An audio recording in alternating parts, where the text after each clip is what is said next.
स्वागत है आप सभी का नई कहानी में। मेरा नाम रश्मि है।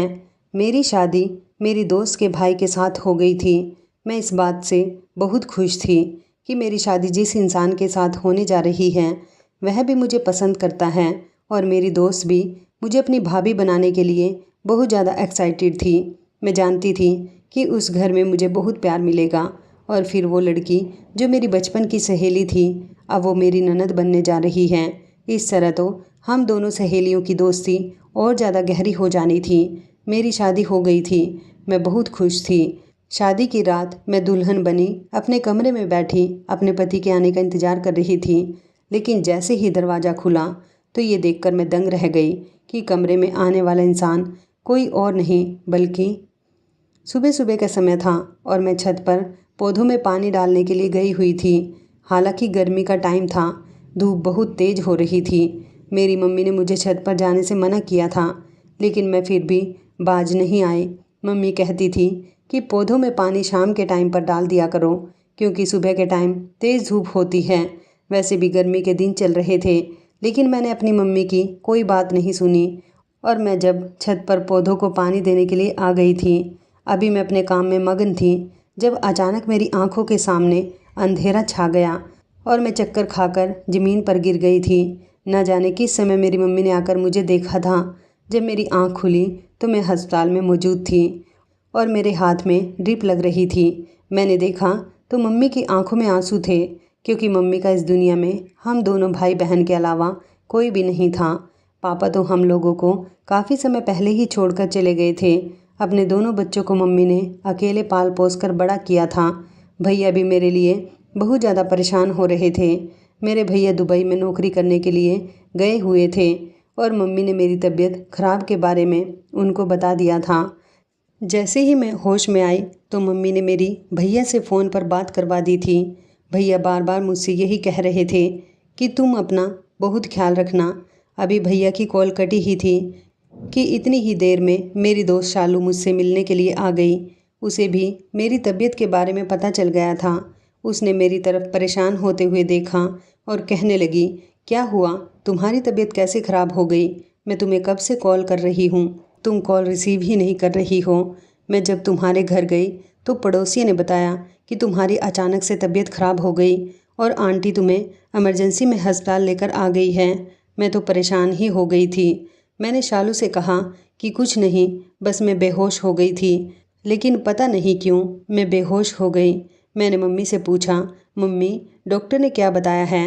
तो मम्मी कहने लगी कि कुछ नहीं बेटा, बस डॉक्टर कह रहे हैं कि आपकी बेटी बहुत कमज़ोर है, उसे धूप में ना निकलने दिया जाए। मगर तुम तो मेरी बात मानती ही नहीं हो।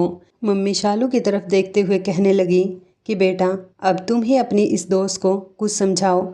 मैंने इसे कई बार मना किया है, धूप के समय पौधों में पानी डालने के लिए मत जाया करो, मगर ये फिर भी अपनी मनमानी करती है। मम्मी की बात सुनकर शालू भी मुझ पर बरसने लगी और कहने लगी कि तू सच में किसी की बात नहीं मानती है यार। शालू मेरे लिए मेरी दोस्त नहीं बल्कि बिल्कुल मेरी सगी बहन की तरह थी। भगवान ने भले ही मुझे कोई बहन नहीं दी थी लेकिन शालू ने हमेशा से ही मेरा एक बहन की तरह ख्याल रखा था। हम दोनों एक ही स्कूल में पढ़ते थे और एक ही कॉलेज से हम दोनों ने पढ़ाई कंप्लीट की थी। हम दोनों की दोस्ती से तो हमारे ग्रुप की सारी लड़कियां जलती थी। 2 दिन बाद मुझे अस्पताल से डिस्चार्ज कर दिया गया था। मेरी तबीयत कुछ ठीक हुई तो मैंने मम्मी से कहा कि मम्मी मैं जॉब करना चाहती हूँ। मेरी बात सुनकर मम्मी अचानक चौंक गई और कहने लगी कि खबरदार, जो तुमने जॉब करने की बात कही, तुम जानती हो ना अभी तुम्हारी तबीयत ठीक हुई है और अब क्या तुम दोबारा से अपनी तबीयत ख़राब करना चाहती हो? मैंने कहा मम्मी आपको भी तो पता है कि जॉब करना मेरा सपना है। आखिर इतनी पढ़ाई आपने मुझसे क्यों करवाई थी? ना तो मैं पढ़ लिख कर कुछ बन पाई हूँ और अब आप मुझे जॉब करने भी नहीं दे रही हो। मेरे ज़्यादा जिद करने पर मम्मी कहने लगी कि बेटा अभी तुम्हारी तबीयत ठीक नहीं है, तुम जॉब कर लेना, मगर अभी नहीं, कुछ समय के बाद जब तुम्हारा भाई दुबई से वापस आ जाएगा तो मैं उससे बात कर लूँगी। अगर वो हाँ कह देता है तभी मैं तुम्हें जॉब करने की परमिशन दूँगी। मैं जानती थी कि मैं अपने भैया से तो जॉब करने की परमिशन चुटकियों में ले सकती हूँ क्योंकि मेरे भैया मुझे बहुत प्यार करते थे। मैंने उनसे फ़ोन पर बात की तो उन्होंने मेरी बात को रद्द नहीं किया बल्कि मुझे जॉब करने की परमिशन दे दी थी। मैं बहुत एक्साइटेड थी। अब मैं जॉब पर जाने वाली थी, लेकिन उससे पहले मुझे अपना इंटरव्यू देना था। 1-2 जगह मैंने जॉब के लिए ट्राई किया था और फिर एक जगह पर मेरी नौकरी भी पक्की हो गई थी। अब शालू को ये बात पता चली तो शालू भी बहुत नाराज़ हुई थी कि तुम जॉब पर क्यों जा रही हो? भगवान का दिया तुम्हारे घर में सब कुछ है। तुम जानती हो कि तुम्हारी मम्मी की तबीयत ठीक नहीं रहती और इन दिनों तुम्हारी भी तबीयत खराब हो चुकी है, तो फिर तुम्हें नौकरी करने की क्या ज़रूरत है? मैंने शालू से कहा, मुझे अपना सपना पूरा करना है, बस मैं अपना सपना पूरा करना चाहती हूँ। शालू बातों ही बातों में मुझसे कहती थी कि अगर भैया को ये बात पता चल गई तो वो कभी भी तुम्हारी जॉब के लिए राज़ी नहीं होंगे। शालू का कहना था कि उसके भाई मुझे पसंद करते हैं, मगर मैं उसके भाई को पसंद नहीं करती थी। वो शुरू से ही चाहती थी कि मेरी शादी उसके भाई के साथ हो, क्योंकि शालू की और मेरी दोस्ती बचपन से ही थी। मैं नहीं चाहती थी कि लोगों को मौका मिले हम दोनों के बीच बातें बनाने का, मगर शालू का कहना था कि एक दिन मैं तुम्हें अपनी भाभी बनाकर ही रहूँगी। मैं अभी शालू की भाभी नहीं बनना चाहती थी और वैसे तो मुझे अभी शादी करनी ही नहीं थी, क्योंकि मैं जॉब करना चाहती थी। मैंने सोच रखा था कि लगभग 5 साल तक तो मुझे जॉब करनी ही है और मैं इस बात का फ़ैसला अपने दिल में कर चुकी थी। मम्मी तो मेरी जॉब के ख़िलाफ़ थी, मगर फिर भी मैं उनको इग्नोर करके जॉब पर जाने लगी थी। अभी मुझे जॉब पर गए हुए सिर्फ 2 ही दिन हुए थे कि अचानक मुझे मम्मी के मुंह से खबर सुनने को मिली, जिसे सुनकर मेरे होश उड़ गए थे। मैंने मम्मी से कहा कि आप ये क्या कह रही हो? ऐसा कैसे मुमकिन हो सकता है? मम्मी कहने लगी कि हाँ बेटा, ऐसा बिल्कुल मुमकिन हो सकता है। बस मैंने फ़ैसला कर लिया है कि मैं तुम्हारी शादी करना चाहती हूँ। मैंने कहा, मम्मी आप तो जानती हो ना कि मैं पूरे 5 साल तक नौकरी करना चाहती हूँ और इस बीच आपको मेरा कहीं से रिश्ता भी नहीं लेना है। मम्मी कहने लगी कि लेकिन तुम्हें मेरी बात रखनी होगी और ये लड़का तुम्हारे भाई को भी बहुत पसंद है। मम्मी के मुंह से अपनी शादी की बात सुनकर मेरी आंखों में आंसू आ गए थे। मेरा उदास चेहरा देखकर मम्मी कहने लगी कि बेटा, क्या तुम अपनी मम्मी की खुशी के खातिर शादी नहीं कर सकती? क्या तुम अपनी आंखों में इस जॉब के सजे हुए सपने को अपनी मम्मी के लिए तोड़ नहीं सकती? मैंने मम्मी से कहा, मम्मी लेकिन। मम्मी ने मुझे चुप रहने का इशारा दिया और कहने लगी कि मुझ पर भरोसा रखो, मैंने तुम्हारे लिए जो लड़का तलाश किया है वो बहुत अच्छा है और तुम उसके घर में सारी ज़िंदगी बहुत खुश रहोगी। मैंने कहा, अच्छा तो आपने मेरा रिश्ता भी तय कर दिया मुझसे बिना पूछे? मम्मी कहने लगी, अब इसमें तुमसे पूछने वाली क्या बात है? चलो मैं तुम्हें बता देती हूँ कि जिस लड़के से मैंने तुम्हारा रिश्ता तय किया है वो लड़का कोई और नहीं बल्कि शालू का भाई सुमित है। मम्मी की बात सुनकर तो जैसे मेरे पैरों तले से ज़मीन निकल गई थी। मैं समझ गई थी कि इस रिश्ते में ज़रूर शालू का हाथ होगा। मैंने मम्मी से कहा, मैं शालू की बच्ची को छोड़ूंगी नहीं। वो बातों ही बातों में मुझसे कहती है ना कि तुम्हारी शादी अपने भाई के साथ करवाऊंगी, इसलिए उसने अपने भाई के रिश्ते की बात आपके दिमाग में डाली होगी। मम्मी कहने लगी कि नहीं नहीं बेटा, उसकी मम्मी खुद हमारे घर चलकर तुम्हारा हाथ अपने बेटे के लिए मांगने आई थी, तो मैंने भी मना नहीं किया और मैं खुशी खुशी इस रिश्ते के लिए राजी हो गई। दरअसल सुमित तुम्हें पसंद करता है। उसने अपनी मम्मी से बोल दिया है कि वो अगर शादी करेगा तो सिर्फ तुमसे ही करेगा, वरना कहीं नहीं करेगा। मम्मी की बात सुनकर अचानक मैं चौंक गई थी। क्या सच में शालू का भाई मुझसे इतना प्यार करता था? फिलहाल अब जो भी था, जैसा भी था, दोनों परिवारों की मर्जी के खातिर मैंने अपने सपने को तोड़ दिया था और फिर शादी करने के लिए तैयार हो गई थी। मेरी शादी पर कोई खुश हो या ना हो, मगर मेरी दोस्त शालू बहुत ज़्यादा खुश थी। इतनी खुश कि बार बार मुझे खुशी से गले लगा रही थी और कह रही थी कि मेरी सालों की तमन्ना पूरी हो गई। मैं तुम्हें अपनी भाभी के रूप में देखना चाहती थी। आखिर सुमित भैया मेरे इकलौते भाई हैं। दुबई से मेरे भाई भी मेरी शादी में शामिल होने के लिए आ गए थे। शालू की फैमिली में 4 मेंबर थे, वो भी 2 भाई बहन और मम्मी पापा थे। हाँ, बस फ़र्क इतना था कि मेरे पापा इस दुनिया में नहीं थे। शालू के मम्मी पापा भी इस शादी से बहुत खुश थे। उन लोगों ने मेरा अच्छे तरीके से स्वागत किया था। मेरी मम्मी को पूरा भरोसा था कि इस घर में उनकी बेटी बहुत खुश रहेगी, इसलिए वो आसानी से इस रिश्ते के लिए मान गई थी। और वैसे भी शालू के घर वाले बहुत अच्छे लोग थे और खाते पीते लोग थे। उनके घर में किसी चीज़ की कोई कमी नहीं थी। मैं और सुमित शादी के बंधन में बंध गए थे। पहले मैंने कभी सुमित से ढंग से बात तक नहीं की थी, मगर अब वो मेरा पति बन गया था। मैं उसे पाकर खुश हो रही थी। वो एक अच्छा इंसान था। शालू ने मुझे अच्छे से तैयार करके कमरे में बैठा दिया था। मुझे सुमित से बात करने की बहुत जल्दी हो रही थी, क्योंकि रिश्ता लगने के बाद भी हम दोनों शादी से पहले भी एक दूसरे के सामने अनजान बनकर आते थे। अब मैं उसकी पत्नी बन चुकी थी, इसलिए मैं उससे बात करने के लिए बहुत ज़्यादा एक्साइटेड हो रही थी। मुझे अपनी मम्मी से अलग होने का भी बहुत अफसोस था, क्योंकि अब घर में सिर्फ मेरी मम्मी रह गई थी। मेरी मम्मी भी ज़्यादातर बीमार रहती थी, जबकि भैया तो शादी के कुछ दिनों बाद ही दुबई चले जाने वाले थे। लेकिन फिर मैंने सोचा कि मेरे ससुराल वाले बहुत अच्छे हैं, मुझे कभी भी मेरे मायके जाने से रोक टोक नहीं करेंगे। पहले भी मैं शालू के घर पर बहुत आती थी और अब मैं इस तरह से अपने मायके जाया करूँगी। मैं बहुत खुश हो रही थी। मेरी आंखों में सुमित के लिए ढेर सारे सपने थे और मन ही मन सोच रही थी कि अब हम दोनों पति पत्नी बन चुके हैं। अब तो हम दोनों के बीच की बात ही कुछ और होगी। मैं दुल्हन बनी हुई अपने पति के कमरे में आने का इंतज़ार कर रही थी। जैसे ही कमरे का दरवाज़ा खुला तो मेरा दिल धड़कने लगा और मेरी नज़र फ़ौरन ही कमरे के दरवाजे की तरफ गई। तो ये देखकर मैं दंग रह गई कि दरवाजे से मेरा पति नहीं बल्कि मेरी दोस्त शालू अंदर आ रही है। मुझे लगा शालू को शायद कुछ काम होगा। वो मेरे पास आकर बैठ गई और मुझसे बातें करने लगी। मैं शालू से बातें कर तो रही थी, मगर मेरा ध्यान बार बार अपने पति की तरफ जा रहा था कि ना जाने कब शालू उठकर यहाँ से जाएगी और उसका भाई कमरे के अंदर आएगा। मगर शालू तो मेरे कमरे में जमकर ही बैठ गई थी।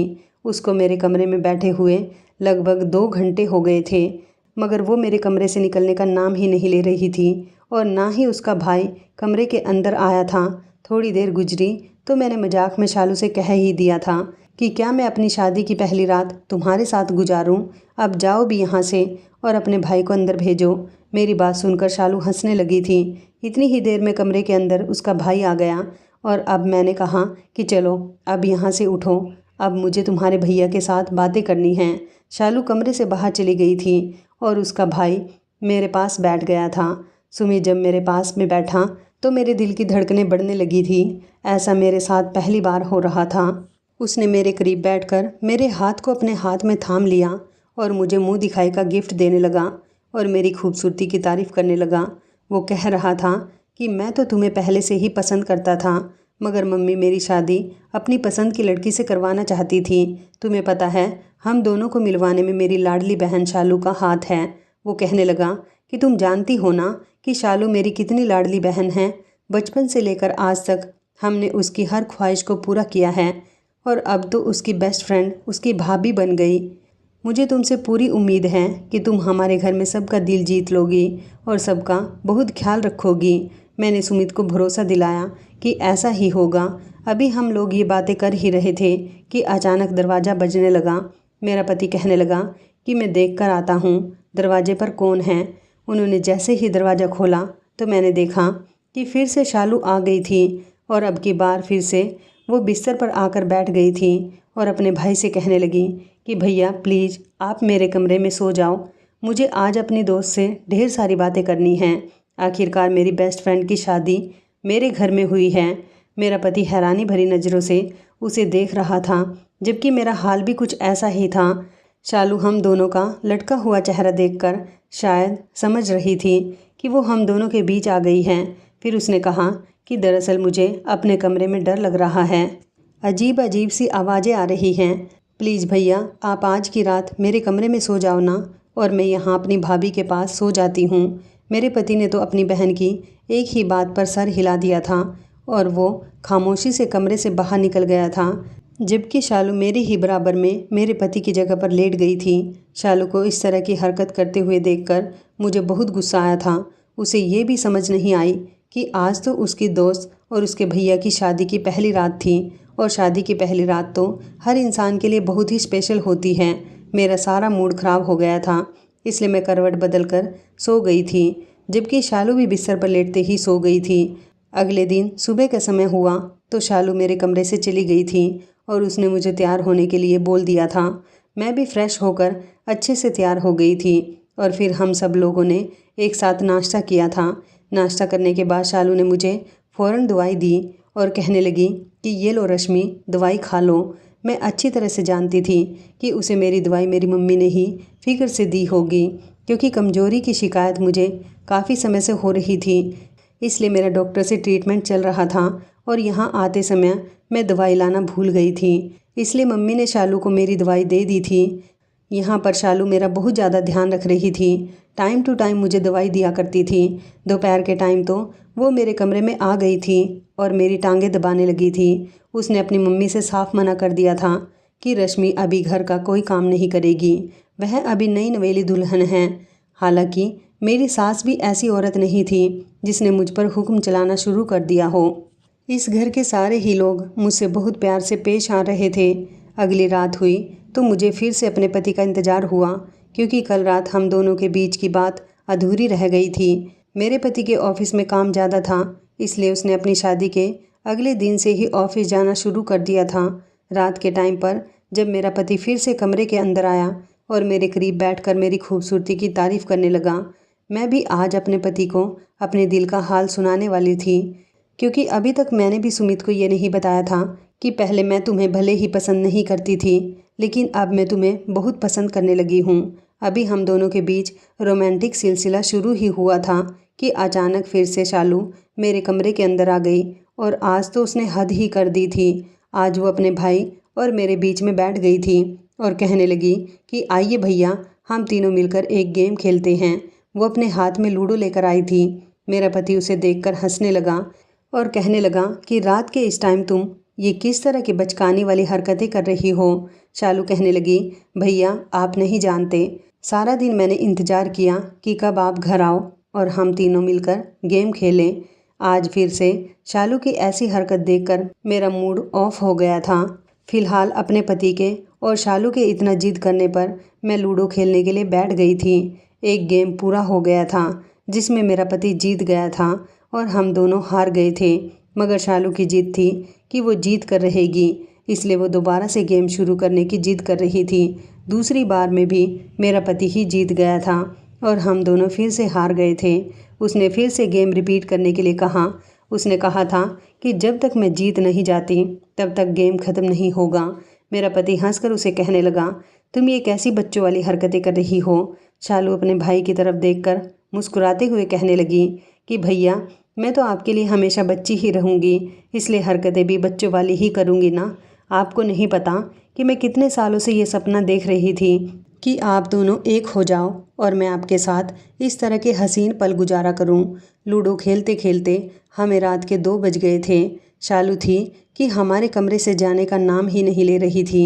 मेरे पति की आंखों में मैंने देखा था कि उनको नींद आने लगी थी, क्योंकि वो सुबह सवेरे उठते थे। उन्होंने शालू से कहा कि अब लूडो रख दो, अब हम कल खेलते हैं, क्योंकि मुझे नींद आ रही है और तुम्हारी भाभी को भी नींद आ रही होगी। शालू कहने लगी कि हाँ भैया, लेकिन आप आज भी मेरे कमरे में जाकर सो जाओ, क्योंकि मुझे आज भी कमरे में डर लग रहा था। न जाने क्यों रात के 8 बजते ही मुझे डर लगना शुरू हो जाता है। प्लीज़ भैया, सिर्फ आज रात। और अपनी बहन की बात मानते हुए मेरा पति आज फिर से कमरे से बाहर निकल गया था और शालू मेरे पति की जगह पर लेटकर सो गई थी। मेरी समझ नहीं आ रहा था कि शालू ये सब कुछ जानबूझकर कर रही है या फिर वो सच में बचकानी हरकत कर रही है। फिलहाल अगले दिन मेरा पति सुबह सवेरे नाश्ता करने के बाद मेरे कमरे में आकर मुझसे थोड़ी देर बातचीत करता रहा और उसके बाद वो ऑफिस चला गया था, क्योंकि सुबह होते ही शालू मेरे कमरे से निकल जाती थी और उसके निकलने के बाद मेरा पति कुछ देर के लिए मेरे पास आ जाता था। आज मेरे पति ने कहा था कि शाम को तुम तैयार रहना, हम दोनों पति पत्नी कहीं बाहर घूमने के लिए चलेंगे। मैं भी अपने पति की बात सुनकर खुश हो गई थी और फिर इस तरह शाम को जब मेरे पति जल्दी ऑफिस से घर आ गए तो हम दोनों पति पत्नी घूमने के लिए चले गए थे। रात के लगभग 11 बजे हम लोग घर पर आए थे। खाना तो हम लोग खाकर ही आए थे, बस हैवी कपड़े पहनने की वजह से मैं बहुत थक चुकी थी, इसलिए मैं कपड़े बदलकर अभी बाथरूम से बाहर आई ही थी कि ये देखकर मैं दंग रह गई कि शालू फिर से मेरे कमरे में बैठी हुई थी और अपने भाई के साथ लूडो खेल रही थी। शालू कहने लगी कि रश्मि, जल्दी से आ जाओ, ये गेम पूरा होने वाला है, उसके बाद दोबारा से गेम स्टार्ट करते हैं। शालू के बाद से आज मुझे उस पर बहुत गुस्सा आ रहा था। क्या उसका आज भी इरादा था कि वो मेरे कमरे में रुकना चाहती है? और फिर ऐसा ही हुआ था। उसने फिर से अपने भाई से वही बात दोहराई थी और वो आज फिर से मेरे कमरे में सो गई थी। न जाने शालू को क्या हो गया था। वो तो हर बात को अच्छी तरह से जानती थी, तो फिर वो मुझे मेरे पति के साथ वक्त गुजारने का मौका क्यों नहीं दे रही थी। फिर मैंने दिमाग लगाया कि अगर शालू हम दोनों पति पत्नी को वक्त गुजारने का मौका नहीं देना चाहती, तो फिर वो आज हम दोनों के साथ घर से बाहर भी तो जा सकती थी। मैं चाह कर भी उससे नाराज़गी जाहिर नहीं कर सकती थी, क्योंकि वो मेरी दोस्त थी और फिर वो अपने भाई के पीछे मेरा बहुत ख्याल भी रखती थी। इस तरह कई दिन गुजर गए थे और अभी तक मेरी अपने पति के साथ अकेले में कोई मुलाकात नहीं हुई थी और ना ही हम दोनों ने अपनी ज़िंदगी की नई शुरुआत की थी। मेरी शादी को 20 दिन गुजर गए थे और इन पूरे 20 दिनों तक शालू मेरे साथ ही सो रही थी। 2 दिन के लिए मैं अपने मायके मम्मी के पास चली गई थी। वहाँ जाने के बाद मैंने मम्मी को भी सब कुछ बताया। मेरी बात सुनकर मम्मी कहने लगी कि बेटा, शालू की बात का बुरा मत मानना। शालू अगर तुम्हारे कमरे में सो रही है तो इसमें कौन सी बुरी बात है। लेकिन मेरी मम्मी भी बात को समझने की कोशिश नहीं कर रही थी और डिटेल से मैं उनको सब कुछ बता नहीं सकती थी। मम्मी ने भी शालू की साइड ली थी और मुझसे कहा था कि दवाई टाइम पर लेती रहना। डॉक्टर ने कहा है कि तुम्हारा इलाज 2.5 साल तक चलना है। तुम जानती हो ना कि तुम्हारा इलाज चलते हुए 2 साल गुजर गए हैं, जबकि 6 महीने अभी बाकी रह गए हैं। तुम्हें अपनी सेहत का बहुत ख्याल रखना होगा। ससुराल में रहते हुए मुझसे ज़्यादा ख्याल तो मेरा शालू रख रही थी। उसने मुझे अभी तक घर का कोई काम नहीं करने दिया था। हालांकि उसकी मम्मी कहती भी थी कि रश्मि भले ही तुम्हारी दोस्त है, मगर अब वो इस घर की बहू बन चुकी है। आखिर बहू कब तक घर के काम नहीं संभालेगी। क्या तुम उसकी सेवा करने के लिए उसे इस घर में बहू बनाकर लाई हो? बस बहुत हो गया। अब उसे कमरे से निकलकर गृहस्थी संभालनी होगी। मैंने कई बार सुना था कि शालू मेरी वजह से अपनी मम्मी से बहस कर लिया करती थी और उनसे यही कहती थी कि रश्मि घर का कोई काम नहीं करेगी। अगर वो इस घर की बहू बन गई है तो इसका मतलब ये नहीं है कि उसे इस घर की बहू ही समझा जाए। जबकि वो अपने पापा से भी अपनी मम्मी की शिकायत कर दिया करती थी। अंकल भी शालू की मम्मी को डांट देते थे और कहते थे कि बहू और बेटी में कभी फ़र्क मत करना। मेरे लिए मेरी बहू मेरी बेटी समान है। अपने पति की डांट पर शालू की मम्मी खामोश हो जाती थी, मगर ना जाने क्यों शालू को मेरी इतनी फ़िक्र लगी रहती थी। बार बार वो मेरे कमरे में आकर मुझे कुछ न कुछ खाने पीने का सामान दे जाती थी, मेरी टांगें दबाती थी, कभी मेरा सर दबाने को कहती थी। मैं उसे मना भी किया करती थी, लेकिन वो ज़बरदस्ती मेरे सारे काम करती रहती थी और मुझे समय पर दवाइयाँ भी खिला दिया करती थी। अगर उसके अंदर कोई कमी थी तो वो सिर्फ़ यही थी कि वो मुझे और मेरे पति को अकेले में टाइम स्पेंड करने नहीं दे रही थी। मैं जानती थी कि वो बच्ची नहीं है। वो सब कुछ जानते हुए भी हम दोनों पति पत्नी के बीच न जाने क्यों आ जाती है। लगभग 2 महीने इसी तरह से गुजर गए थे। अब तो मैं अपने पति से भी शालू की शिकायत करने लगी थी। मैंने उनसे एक दिन तो ये कह दिया था कि शालू की मुझे ये हरकत बिल्कुल अच्छी नहीं लगती। वह रोज़ रात के समय हम दोनों के बीच आकर बैठ जाती है और मुझे तो ऐसा लगता है कि आप मेरे पति नहीं बल्कि वो मेरा पति है। क्या यही सब करने के लिए शालू मुझे इस घर में लेकर आई है? आप शालू से कुछ कहते क्यों नहीं हो? आप उसको डांट लगाइए कि वो हम दोनों की पर्सनल ज़िंदगी में दखल अंदाजी ना करें। इस बात पर तो उल्टा मेरा पति मुझ पर ही गुस्सा करने लगा और कहने लगा कि तुम किसको डांटने की बात कर रही हो? अपनी उस सहेली को जो इस घर में तुम्हें एक गिलास तक उठाने नहीं देती। मेरी बहन तुम्हारा कितना ख्याल रखती है और तुम चाहती हो कि मैं उस पर गुस्सा करूं। आखिर इसमें हर्ज ही क्या है कि वो तुम्हारे साथ सो जाती है और मुझे कमरे से निकाल देती है। मुझे तो अपनी बहन की इस बात में कोई भी दिक्कत नज़र नहीं आती। आखिर वो कुछ दिन की मेहमान है। हम लोग उसके लिए रिश्ता तलाश कर रहे हैं। जैसे ही उसका रिश्ता लग जाएगा वो शादी होकर अपनी ससुराल चली जाएगी और फिर सारी ज़िंदगी हम दोनों को एक कमरे में ही तो रहना है। इसमें कौन सी परेशानी वाली बात है? अपने पति की बात पर मैं हैरान हो रही थी कि उनको कोई परेशानी वाली बात नज़र आ ही नहीं रही थी, जबकि अब मुझे बहुत परेशानी होने लगी थी। मुझे शालू दिन ब दिन बुरी लगने लगी थी, क्योंकि अभी कुछ दिनों पहले हमारे घर पर मेरी ससुराल के ही कुछ रिश्तेदार आए थे और उन्होंने मेरी सास से कहा था कि अभी तक बहू को कोई गुड न्यूज़ नहीं है। जिस बात पर मेरी सास कहने लगी कि अभी उनकी शादी को सिर्फ 2 महीने हुए हैं। उन्होंने उनकी बात को पलटते हुए कहा कि तुम जानती हो कि सुमित की शादी से 2 दिन बाद हमारे मोहल्ले में रहने वाले एक लड़के की शादी हुई थी। उसकी पत्नी तो शादी के 1 महीने बाद ही प्रेग्नेंट हो गई। चलो कोई बात नहीं, हाँ मगर 2-3 महीने और रुक जाओ। अगर बहू प्रेग्नेंट ना हो तो फ़ौरन डॉक्टर से ट्रीटमेंट करवा लेना, क्योंकि आजकल की लड़कियां देर से ही प्रेग्नेंट हो रही हैं और अगर समय पर इलाज ना करवाया जाए तो लड़कियों के अंदर बहुत सारी परेशानियां आ रही हैं, जिसकी वजह से वो सारी ज़िंदगी माँ नहीं बन पाती। अब मैं किसी को क्या बताती कि अभी तक मेरे पति और मेरे बीच कुछ भी नहीं हुआ था। अभी तक हम दोनों ने खुलकर एक दूसरे से कोई बात भी नहीं की थी, क्योंकि हम दोनों की बातचीत के दौरान ही मेरी ननद शालू आकर बैठ जाती थी। शालू मेरे सामने बहुत अच्छी बनने की कोशिश करती थी, मगर मैं समझ गई थी कि वो अच्छी नहीं है। शायद यही सब कुछ रियलाइज़ करने के लिए उसने मेरी शादी अपने भाई के साथ करवाई थी कि मैं उसके भाई से दूर रहूं, और वो अपने भाई के पीछे मेरी सेवा इसलिए करती है ताकि वो मेरी नज़रों में अच्छी बनकर रह सके। मगर अब मैं उसकी चालाकी और बर्दाश्त नहीं कर सकती थी। एक दिन शालू जब हम दोनों पति पत्नी के बीच आकर बैठ गई तो मैंने शालू का हाथ पकड़कर उसे अपने कमरे से निकाल दिया था और कहा कि अगर आज के बाद तुम मेरे कमरे में आई तो अच्छा नहीं होगा। मेरा पति भी ये सब कुछ देखकर हैरान हो रहा था, जबकि शालू भी मुझे टूटी फूटी नज़रों से देख रही थी, क्योंकि आज पहली बार उसने मेरा बदला हुआ मूड देखा था। उसे तो हमेशा यही लगता था कि वो अपनी उल्टी सीधी हरकतें मुझ पर आजमाती रहेगी और मैं खामोशी से उसकी ये सारी हरकतें बर्दाश्त करती रहूँगी। मैंने शालू से कहा था कि आखिर तुम ये सब कुछ क्यों कर रही हो? क्यों तुम मेरे और मेरे पति के बीच में आ जाती हो? तुम्हें पता है ना कि पति पत्नी के बीच होना कितना बड़ा पाप है, और तुम हम दोनों पति पत्नी के बीच आ रही हो। लोग हर बार पूछते हैं कि अभी तक बहू को कोई गुड न्यूज़ क्यों नहीं है। मैं किसी को क्या बताऊं?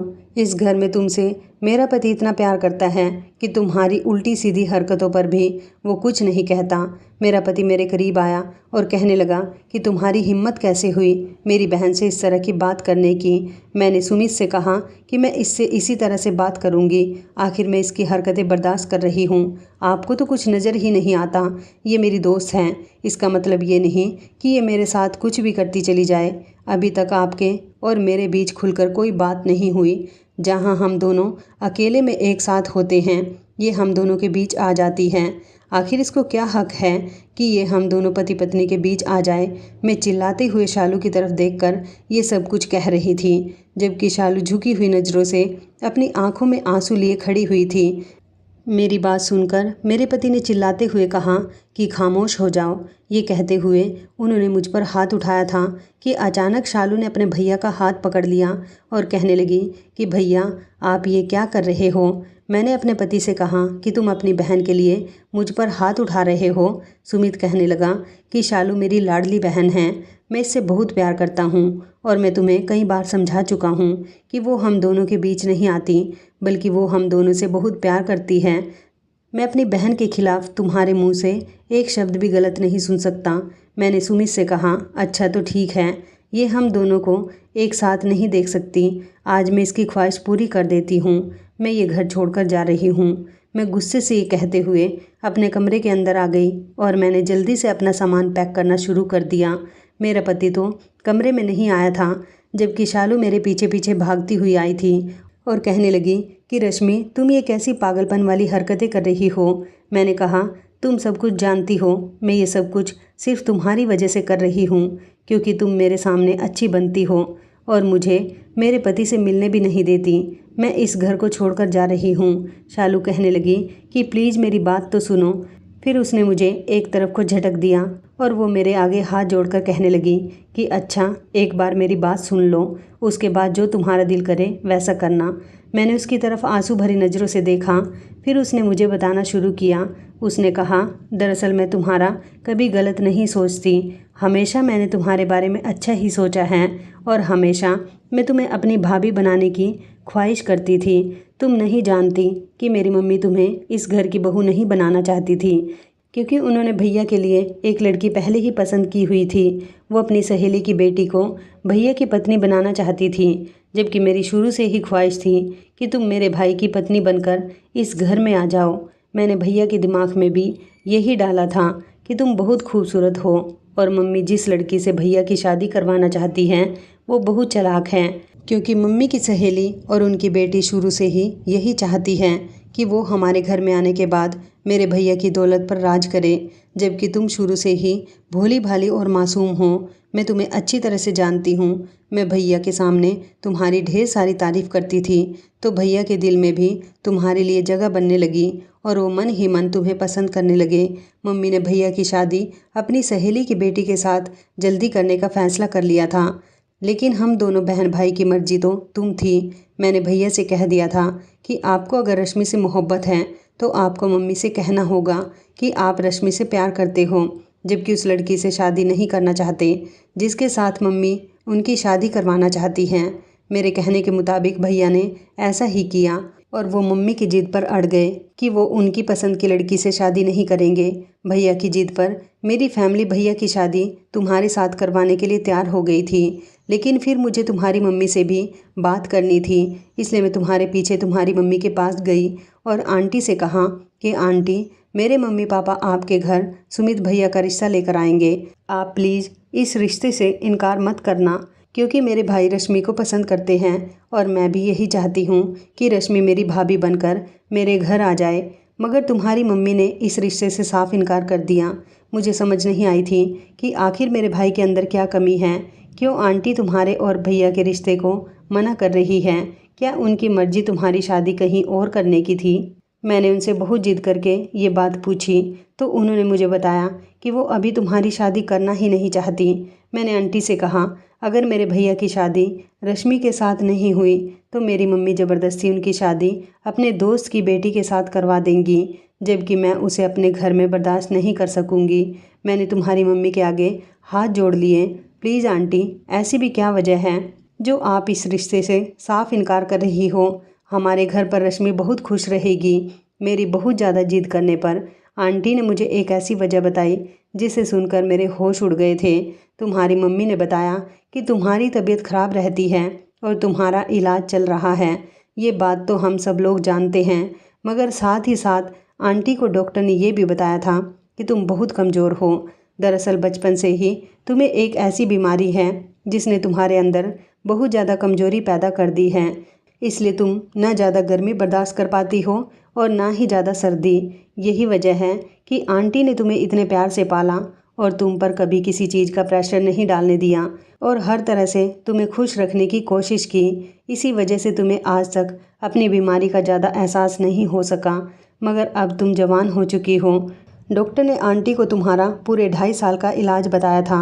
आंटी चाहती थी कि तुम्हारी ये बीमारी जड़ से ख़त्म हो जाए, इसलिए डॉक्टर ने उनसे कहा था कि आपकी बेटी की शादी नहीं होनी चाहिए, क्योंकि इस बीमारी के रहते हुए अगर आपकी बेटी की शादी हो गई और वो प्रेग्नेंट हो गई तो उसका बच्चा सही सलामत इस दुनिया में जन्म नहीं ले सकेगा, जबकि आपकी बेटी की हेल्थ कंडीशन और ज़्यादा ख़राब हो जाएगी। इसलिए उसका इलाज तो हम लोग कर ही रहे हैं, लेकिन इलाज के दौरान अगर आपकी बेटी प्रेग्नेंट हो जाती है तो वो और ज़्यादा बीमार हो जाएगी। अगर आपको अपनी बेटी की इस बीमारी को जड़ से दूर करना है तो इस बीच आपको अपनी बेटी की शादी नहीं करनी। बस इसी वजह से आंटी तुम्हारी शादी नहीं करना चाहती थी। 2 साल का तो तुम्हारा इलाज कंप्लीट हो गया था, मगर 6 महीने अभी रह गए थे।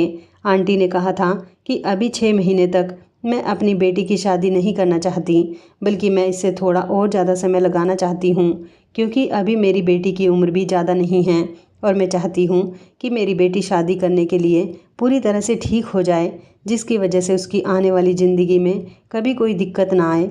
इलाज तो जैसे तैसे आंटी तुम्हारा करवा ही रही हैं, बस वो इसी बात से डर रही थी कि अगर उन्होंने मेरी बात मान ली और तुम्हारी शादी मेरे भाई के साथ करवा दी तो तुम प्रेग्नेंट हो जाओगी और फिर ना तो तुम्हारा बच्चा सेहतमंद होगा और तुम भी पहले से ज़्यादा कमज़ोर हो जाओगी। लेकिन मुझे तो अपने भैया की शादी जल्द से जल्द करवानी थी, क्योंकि मैंने मम्मी को बड़ी मुश्किल से तुम्हारे और भैया के रिश्ते के लिए राज़ी किया था। अब अगर मम्मी से आंटी तुम दोनों के रिश्ते के लिए इनकार कर देती तो मेरी मम्मी को बहाना मिल जाता अपनी सहेली के दोस्त को भैया की पत्नी बनाने का, और वो लड़की हमारे घर आने के बाद हम लोगों के लिए बहुत बुरी साबित होती। तुमसे बेहतर तो मुझे अपने भाई के लिए कोई भी नहीं लगा था, इसलिए मैंने आंटी को भरोसा दिलाया कि मैं शादी के बाद तुम्हारा बहुत ख्याल रखूँगी और तुम्हें ये बात भी पता नहीं चलने दूंगी। बस यही वजह है कि मैं भैया और तुम्हारे बीच कोई रिश्ता नहीं बनने देना चाहती थी। जब तक तुम ठीक नहीं हो जाती, मैंने आंटी से वादा किया था कि मैं तुम्हारा बहुत बहुत ख्याल रखूँगी, और मैं अपना यही वादा पूरा कर रही थी, क्योंकि मैंने शुरू से ही तुम्हें अपनी बहन की तरह समझा। मैं तुमसे बहुत प्यार करती हूँ रश्मि। मैं ये सब कुछ तुम्हारी भलाई के लिए कर रही थी। ये बात तुम्हारी मम्मी और मेरे अलावा कोई भी नहीं जानता। और अब तुम्हारा इलाज सिर्फ 4 महीने का रह गया। तुम नहीं जानती कि आंटी ने तुम्हारी दवाइयाँ मुझे दे दी थी, और जब तुम्हारी दवाइयाँ ख़त्म हो जाती हैं तो मैं खुद मार्केट से जाकर तुम्हारी दवाइयाँ लेकर आती हूँ और टाइम से तुम्हें दवाई देती हूँ। मैं नहीं चाहती कि हमारे घर में आने के बाद तुम्हें किसी परेशानी का सामना करना पड़े, बल्कि मैं तो चाहती हूँ कि तुम जल्द से जल्द पूरी तरह से ठीक हो जाओ। मुझे पूरा भरोसा है कि तुम जल्दी ही ठीक हो जाओगी। लेकिन मुझे माफ़ कर दो, मैं तुम दोनों के बीच सिर्फ इसी वजह से आती थी, वरना तुम नहीं जानती कि मुझसे ज़्यादा खुश तो कोई भी नहीं है। तुम दोनों को एक साथ देखकर मैं तो अपने आप को बहुत लकी समझती हूँ, जिसकी भाभी उसकी बेस्ट फ्रेंड बनी है। अगर मेरी बात सुनने के बाद भी तुम यहाँ से जाना चाहती हो तो मैं तुमसे माफ़ी मांगती हूँ। मैंने तुम्हारे साथ सच में बहुत गलत किया। मेरी वजह से तुम्हारा दिल दुखा, मुझे माफ़ कर दो। शालू की बात सुनकर मेरी आंखों में आंसू आ गए थे। मैंने उसके हाथ पकड़ लिए और कहा कि शालू, तुम मुझे माफ़ कर दो। मैं तुम्हें गलत समझ रही थी। तुमने शुरू से ही मेरा बहुत ख्याल रखा, ये तो मैं जानती थी, लेकिन मुझे ये नहीं पता था कि तुम मेरा इतना ज़्यादा ख्याल रख सकती हो, कि मुझे ठीक करने के लिए तुमने कितने जतन किए और मेरी नज़रों में गलत तक बन गई। प्लीज़ मुझे माफ़ कर दो। मैं रोते हुए शालू से माफ़ी मांग रही थी। तभी अचानक पीछे से मेरा पति भी कमरे के अंदर आ गया और वो भी मेरी तरफ देखने लगा, क्योंकि वो भी हम दोनों की बातें सुन चुका था। मैंने हाथ जोड़कर अपने पति से भी माफ़ी मांगी तो मेरा पति कहने लगा कि कोई बात नहीं, हम सब लोग गलतफहमी का शिकार हो रहे थे, मगर अब ऐसा नहीं होगा। मैं तुम्हारा बहुत ख्याल रखूँगा। उन्होंने शालू से कहा कि अब तुम्हें अपनी भाभी का ख्याल रखने की ज़रूरत नहीं है, अब मैं तुम्हारी भाभी का ख्याल रखूँगा और तुम देखना कि रश्मि जल्द ही ठीक हो जाएगी। ये राज सिर्फ हम तीनों के बीच ही रहा था। इस बात के बारे में मेरे सास ससुर को कुछ पता नहीं था। मेरे पति और शालू ने मेरा बहुत ख्याल रखा था, और इस तरह वक्त गुजरने के साथ साथ जब मेरी रिपोर्ट्स हुई तो मेरी रिपोर्ट में काफ़ी हद तक सुधार आ गया था, और इस तरह मैं अपने पति के साथ अकेले में भी समय गुजार पाई थी। मगर डॉक्टर ने अभी भी मुझे अपने पति से दूर रहने के लिए कहा था। मैं बहुत खुश थी कि मुझे इतना प्यार करने वाला पति और इतना ख्याल रखने वाली ननद मिली थी। 1 साल और इसी तरह से गुजर गया। लोगों की बातों को मैंने इग्नोर करना शुरू कर दिया, क्योंकि मेरे साथ इतना प्यार करने वाला पति जो था, और भगवान की कृपा से मैं बिल्कुल ठीक हो गई। और फिर हम दोनों पति पत्नी ने अपनी ज़िंदगी की नई शुरुआत की। इस बीच शालू की भी शादी हो गई थी। कहते हैं ना कि हमेशा अच्छे लोगों के साथ अच्छा ही होता है। शालू बहुत अच्छी थी, इसलिए उसको एक ऐसी ससुराल मिली थी जहाँ पर उसे बहुत लाड प्यार से रखा गया था। शालू जैसी दोस्त नसीब वालों को मिलती है। मैं आप लोगों से पूछना चाहती हूँ कि क्या आपको भी ऐसी दोस्त मिली है जिसने आपका इतना ख्याल रखा हो? तो इस कहानी के बारे में आपकी क्या राय है, कमेंट करके ज़रूर बताइएगा। दोस्तों, आपको हमारी ये कहानी कैसी लगी, आप हमें कमेंट बॉक्स में ज़रूर बताएं। यदि आपके पास भी ऐसी कोई प्यारी सी कहानी है, या फिर ऐसी कोई कहानी जिससे कुछ शिक्षा मिले, तो आप हमारे साथ उसको ज़रूर शेयर करें। दोस्तों, यदि आपको हमारी ये वीडियो अच्छी लगे तो आप हमारी इस वीडियो को लाइक शेयर ज़रूर करें, और ऐसी ही दिल को छू लेने वाली प्रेरणादायक कहानियाँ सुनने के लिए हमारे चैनल को भी सब्सक्राइब करें। यदि आप हमें फेसबुक पर देख रहे हैं तो आप हमारे फेसबुक पेज को लाइक और फॉलो ज़रूर करें। तो दोस्तों, फिर मिलते हैं ऐसी ही ज़बरदस्त कहानी या टिप्स के साथ नई वीडियो में। तब तक के लिए धन्यवाद। आप सभी अपना ख्याल रखना। आपका दिन शुभ व मंगलमय हो।